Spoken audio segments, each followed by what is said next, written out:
Hi hello ನಮಸ್ತೆ welcome to ನಂದೂಸ್ life Kannada. ಇದು ಒಂದು ವಾರ ಆಗಿದೆ ವಿಡಿಯೋನ ಹಾಕಿ. ಇದು ಶುಕ್ರವಾರದ ಬ್ಲಾಗು. ಸ್ವಲ್ಪ ಕಂಟಿನ್ಯೂಸ್ ಆಗಿ ಕೆಲಸ ಇತ್ತು ಆ್ಯಂಡ್ ಧರ್ಮಸ್ಥಳಕ್ಕೆ ಬೇರೆ ಹೋಗೋದಿತ್ತು.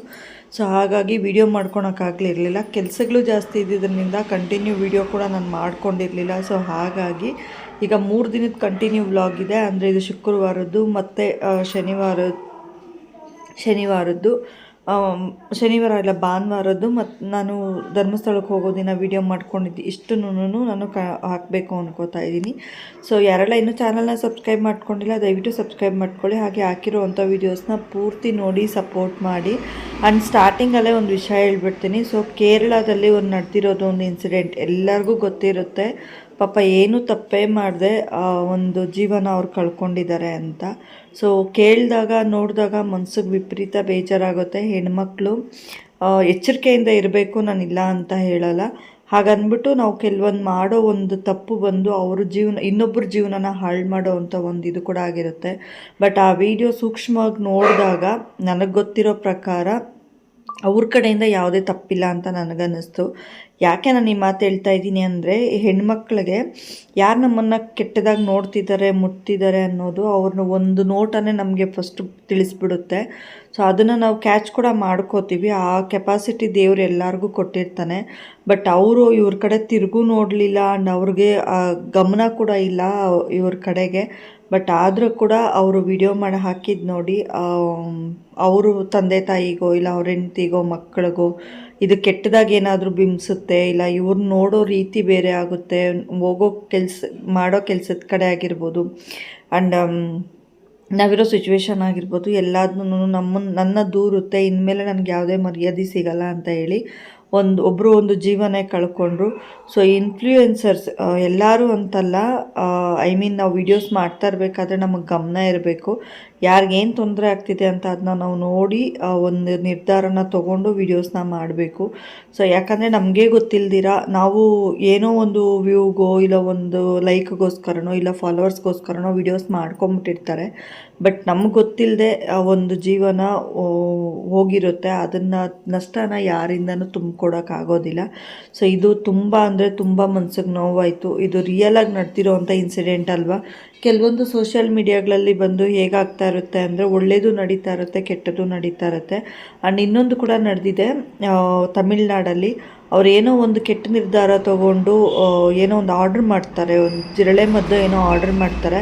ಅದನ್ನ ಹತ್ಕೊಂಡು ಬಂದು ಈಸ್ಕೊಳ್ಬೇಕಾದ್ರೆ ಅದನ್ನು ಕ್ಷಣ ಮಾತ್ರದಲ್ಲಿ ಗ್ರಹಿಸಿದ್ದು ಒಂದು ಹುಡುಗ ಬಂದು ನಾನು ಬೀಳ್ಸ್ಕೊಂಬಂದ್ಬಿಟ್ಟಿದ್ದೀನಿ ಇದು ಅಂತ ಹೇಳಿಬಿಟ್ಟು ತಪ್ಪಿಸ್ತಾನೆ ಅದನ್ನು. ಆ್ಯಂಡ್ ಆಮೇಲೆ ಅವನು ಒಂದು ವಿಷಯ ಕೂಡ ಅವ್ರಿಗೆ ಹೇಳ್ತಾನೆ, ಇದರಿಂದ ನೀವು ಜೀವನ ಕಳ್ಕೊಂಬಿಡ್ತೀರ ಜೀವನ. ಬಟ್ ನಿಮ್ಮನ್ನೇ ನಂಬಿರೋರು ಆಗಿರ್ಬೋದು, ನಿಮ್ಮನ್ನು ಇಷ್ಟಪಡೋರಿಗೆ ಎಷ್ಟು ನೋವು ಕೊಟ್ಟು ಹೋಗ್ತೀರಾ. ಇದರಿಂದ ನಾವು ಕೂಡ ಈ ನೋವಿಂದ ಆಚೆ ಬರೋಕ್ಕೆ ತುಂಬ ಒದ್ದಾಡ್ತಾ ಇದ್ದೀವಿ, ಯೋಚನೆ ಮಾಡಿ ಅಂತ ಹೇಳ್ಬಿಟ್ಟು ಹೋಗ್ತಾರೆ.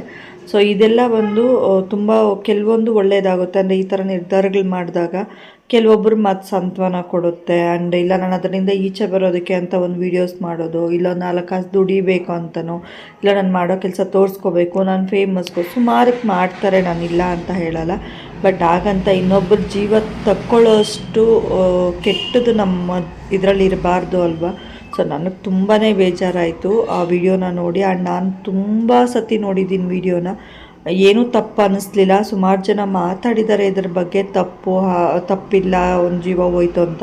ಪಾಪ ಈಗ ಆ ಹುಡುಗಿನೂ ಪೊಲೀಸ್ ಸ್ಟೇಷನಲ್ಲಿದ್ದಾಳೆ, ಅರೆಸ್ಟ್ ಮಾಡಿ ಪೊಲೀಸ್ ಸ್ಟೇಷನಲ್ಲಿ ತೊಗೊಂಡೋಗಿ ಕೂರಿಸಿದ್ದಾರೆ. ಆ್ಯಂಡ್ ಅವ್ರ ಮನೆ ಮರ್ಯಾದೆ ಏನಾಗಿರಬೇಕು, ಒಂದು ಜೀವ ಹೋಯ್ತು, ಈ ಕಡೆ ಅಪ್ಪ ಅಮ್ಮನ ಮರ್ಯಾದೆನೂ ಹೋಯ್ತು, ಅವಳಿಗೆ ಮುಂದಿನ ಭವಿಷ್ಯನೂ ಇರೋದಿಲ್ಲ. ಯಾಕಂದರೆ ಫೇಸ್ ಸಮೇತ ತೋರಿಸಿದ್ದಾಳೆ. ನಾಳೆ ದಿನ ಏನು ಒಂದಿದಾದರೆ ಕೂಡ ಇವಳಿದ್ದಾಳೆ ಅಂದರೆ ಸ್ವಲ್ಪ ಭಯ ಪಡ್ತಾರೆ. ಆ್ಯಂಡ್ ಸೊ ಆಚೆ ಹೋಗಿ ಇರಬೇಕು ಅಂದಾಗ ಇವ್ರಿಗೂ ಅಷ್ಟೇ, ಗಂಡು ಹುಡುಗರಿಗಾಗಿರ್ಬೋದು ಹೆಣ್ಮಕ್ಳಿಗಾಗಿರ್ಬೋದು, ಇಲ್ಲ ಪ್ರತಿಯೊಬ್ಬರು ಯೂಟ್ಯೂಬ್ ಅಂದರೆ ಒಂದು ಫೋನ್ ವಿಡಿಯೋಸ್ ಮಾಡ್ತಿದ್ದಾರೆ ಅಂದರೆ ಪ್ರತಿಯೊಬ್ಬರಿಗೂ ಅದೇ ಒಂದು ಭಾವನೆನೇ ಬರುತ್ತೆ. ಸೊ ಇವ್ರು ವಿಡಿಯೋ ಮಾಡ್ತಿದ್ದಾರೆ, ಯಾರ ಬಗ್ಗೆ ಏನು ಮಾಡಾಕ್ತಾರೆ ಅಂತ. ಯಾರೋ ಒಬ್ಬರು ಮಾಡಿರೋದಕ್ಕೆ ಸುಮಾರು ಜನಕ್ಕೆ, ಅಂದರೆ ಈಗ ಕೇರಳದಲ್ಲೇ ನಡೆದಿರ್ಬೋದು, ಅದು ತಮಿಳ್ನಾಡು, ಆಂಧ್ರ, ಅಂದರೆ ಕರ್ನಾಟಕ, ಪ್ರತಿಯೊಂದು ಕಡೆನೂ ಬಿಂಬಿಸುತ್ತೆ. ಅಂದರೆ ನಮ್ಮ ಕಡೆಯವರು ಮಾತಾಡಿರ್ತೀವಲ್ಲ ನಾವೂ. ಈಗ ನಾನು ಮಾತಾಡ್ತಿದ್ದೀನಿ, ನಾನು ಕರ್ನಾಟಕದೊಳಗಿದ್ದೀನಿ, ತಮಿಳಲ್ಲಿ ಮಾತಾಡ್ತಾರೆ ತಮಿಳ್ನಾಡೋರಾಗಿರ್ತಾರೆ. ಪ್ರತಿಯೊಬ್ಬರು ಫೋನ್ ಇಟ್ಕೊಂಡಾಗ ಆ ಒಂದು ಛಾಯೆ ಬಂದು ಅದು ಬಿದ್ದೇ ಬೀಳುತ್ತೆ. ಸೊ ಅದನ್ನು ಗಮನದಲ್ಲಿ ಇಟ್ಕೊಂಡು ಪ್ರತಿಯೊಬ್ಬರು ಇದು ಮಾಡಬೇಕು. ಆ್ಯಂಡ್ ಸುಮಾರು ಕಡೆ ನಡೀತಾ ಇರುತ್ತೆ, ಕೆಲವೊಂದು ಕಡೆ ನಡೆದಿದೆ ಇಲ್ಲ ಅಂತ ಹೇಳಲ್ಲ, ಬಟ್ ಎಲ್ಲರೂ ಹಾಗೇ ಇರಲ್ಲ ಅಲ್ವಾ, ಅದನ್ನು ಯೋಚನೆ ಮಾಡಿ ಡಿಸೈಡ್ ಮಾಡ್ಕೊಳ್ಳಿ. ಸೊ ಇನ್ನೂ ಯಾರೆಲ್ಲ ಚಾನಲ್ನ ಸಬ್ಸ್ಕ್ರೈಬ್ ಮಾಡ್ಕೊಂಡಿಲ್ಲ ದಯವಿಟ್ಟು ಸಬ್ಸ್ಕ್ರೈಬ್ ಮಾಡ್ಕೊಳ್ಳಿ, ಹಾಗೆ ಪೂರ್ತಿ ವೀಡಿಯೋಸ್ನ ನೋಡಿ ಸಪೋರ್ಟ್ ಮಾಡಿ. ಸೊ ನಾನು ಟೊಮಾಟೊ ಚಟ್ನಿ ಮಾಡೋಣ ಅಂದ್ಕೊಂಡೆ, ಏನು ಅಡುಗೆ ಮಾಡೋದು ಬೇಡ ಅಂದ್ಕೊಂಡೆ. ಅಮ್ಮನಿಗೆ ರಸ ಕೊಟ್ಟರು ನಮ್ಮ ಚಿಕ್ಕಮ್ಮ, ಸೊ ಗೋಧಿ ದೋಸೆ ಕೊಟ್ಟರು, ನಂಗೆ ಟೊಮೆಟೊ ಚಟ್ನಿ ಮಾಡಿಕೊಡು ಅಂತ ಹೇಳಿದ್ರು. ನಾನು ನಾರ್ಮಲಾಗಿ ಈರುಳ್ಳಿ, ಬೆಳ್ಳುಳ್ಳಿ, ಒಣಮೆಣ್ಸಿನ್ಕಾಯಿ, ಜೀರಿಗೆ ಇಷ್ಟನ್ನೇ ಹಾಕಿಬಿಟ್ಟು ಫ್ರೈ ಮಾಡಿ ಆಮೇಲೆ ಒಗ್ಗರಣೆ ಹಾಕಿ ಇದನ್ನು ಹಾಕಿದೆ ಒಲೆ ಮೇಲೆ. ಅಷ್ಟೇ, ಚಟ್ನಿ ತುಂಬಾ ಚೆನ್ನಾಗಿ ಬಂತು. 2 ಸತಿ ಯಾಕೆ ಹಾಕಿದೆ ಅಂದರೆ ನುಣ್ಣಗಾಗಿಲ್ಲ ಅಂದರೆ ಟೇಸ್ಟ್ ಚೆನ್ನಾಗಿ ಬರೋಲ್ಲ ಅಂದ್ಬಿಟ್ಟು ನೀರೇನು ಹಾಕೋದಿಲ್ಲ, ಚಟ್ನಿ ಮಾಡಿ ಇಟ್ಬಿಟ್ಟು ಅನ್ನ ಇತ್ತು. ನನಗೆ ವಿಪರೀತ ಸುಸ್ತಾಗ್ತಾಯಿತ್ತು ಆ್ಯಂಡ್ ಊಟ ಜೀರ್ಣ ಆಗಿಲ್ಲ ಅಂತ ಅನ್ನಿಸ್ತಾಯಿತ್ತು. ಅದಕ್ಕೆ ಬಿಸಿ ನೀರು ಸ್ವಲ್ಪ ಕುಡಿದೆ, ಬಿಸಿ ನೀರು 2 ಸತಿ ಬಿಸಿ ನೀರು ಕುಡಿದೆ, ಸ್ವಲ್ಪ ಹಾಯ್ ಅನಿಸುತ್ತೆ ಅಂತ ಕುಡಿದುಬಿಟ್ಟು ಊಟ ಏನೂ ಮಾಡಲಿಲ್ಲ. ಲೇಟಾಗಿ ಊಟ ಮಾಡೋಣ, ಆದರೆ ತಿನ್ನೋಣ, ಇಲ್ಲಾಂದರೆ ಹೋಗಾಗೆ ಮಲ್ಗೋಣ ಅಂತ ಹೇಳ್ಬಿಟ್ಟು ಪಾತ್ರೆ ಎಲ್ಲ ಅವಾಗೆ ಉಜ್ಕೊಂಬಿಟ್ಟೆ. ಅಷ್ಟು ಪಾತ್ರೆ ಎಲ್ಲ ಉಜ್ಜಾಕ್ಬಿಟ್ಟು ಕ್ಲೀನ್ ಮಾಡಿ ಹೋಗಿ ಮಲ್ಗೋಣ, ಬೆಳಗ್ಗೆಗೆ ಎದ್ದು ಆರಾಮಾಗಿ ಕೆಲಸ ಮಾಡ್ಕೊಳ್ಳೋಣ ಅಂತ. ತುಂಬ ಬಟ್ಟೆ ಇದ್ದಿದ್ದರಿಂದ ಸ್ವಲ್ಪ ಮಲಗಿದ್ದು ಕೂಡ ಕೈ ಕಾಲೆಲ್ಲ ಚೊಳ್ಕೊಡಿತಾಯಿತ್ತು. ಸೊ ಇನ್ನು ನನ್ನ ಕೈಯಲ್ಲಿ ಆಗಲ್ಲಪ್ಪ ಇದನ್ನೆಲ್ಲ ಮಾಡೋದಕ್ಕೆ, ಮಲಗಿದ್ರೆ ಸಾಕು ಅಂತ ಅನಿಸಿ ನಾನು ಕೂಡ ಮಲ್ಗೋಕ್ಕೆ ಹೋಗಿದ್ದು. ಇಷ್ಟೇ ಇವತ್ತಿನ ವ್ಲಾಗ್. ಯಾರೆಲ್ಲ ಚಾನಲ್ನ ಸಬ್ಸ್ಕ್ರೈಬ್ ಮಾಡ್ಕೊಂಡಿಲ್ಲ ದಯವಿಟ್ಟು ಸಬ್ಸ್ಕ್ರೈಬ್ ಮಾಡ್ಕೊಳ್ಳಿ, ಹಾಗೆ ಪೂರ್ತಿ ವೀಡಿಯೋಸ್ನ ನೋಡಿ ಸಪೋರ್ಟ್ ಮಾಡಿ. ಸೊ ಇದು ನನಗನ್ಸಿದ್ದೊಂದು ಇದು ಅವ್ರದ್ದು ತಪ್ಪು ಕಂಪ್ಲೀಟಾಗಿ ಅವ್ರದ್ದು ತಪ್ಪಿದೆ ಇಲ್ಲ ನಮಗೆ ಗೊತ್ತಿಲ್ಲ, ಬಟ್ ಆ ಹುಡುಗಂದಂತೂ ಅವ್ರದ್ದಂತೂ ಏನೂ ತಪ್ಪಿಲ್ಲ ಅನ್ನಿಸ್ತು. ಅದು ನೋಡಿದ ಪ್ರತಿಯೊಬ್ಬರಿಗೂ ಅರಿವಾಗಿರುತ್ತೆ. ಸೊ ದಯವಿಟ್ಟು ನೋಡ್ಕೊಂಡು ವೀಡಿಯೋಸ್ ಮಾಡಿ. ಯಾರಿಗಾರ ನನ್ನ ಮಾತಿಂದ ಹರ್ಟ್ ಆಗಿದೆ, I am really sorry. Thank you so much.